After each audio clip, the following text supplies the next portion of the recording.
सड़क तीर खड़े हवे ये आमा के रूख, मोर ले भर गे हवे डार के सुख। ये खुशबू बताते हर साल के बाद, आवत हवे गर्मी संग ले मीठा स्वाद।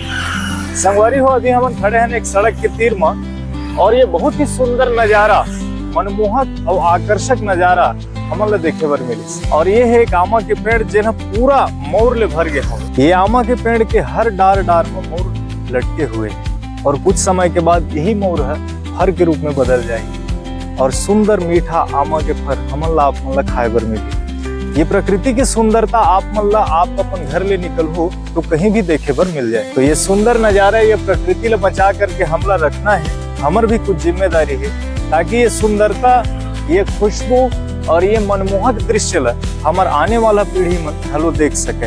एकर ले ज्यादा से ज्यादा पेड़ लगाओ, प्रकृति ला बचाओ और ये सुंदर नजारा अपन पीढ़ी पर सुरक्षित रखाओ। जय जोहार, मैं रवि कुमार, संगवारी एक्सप्रेस।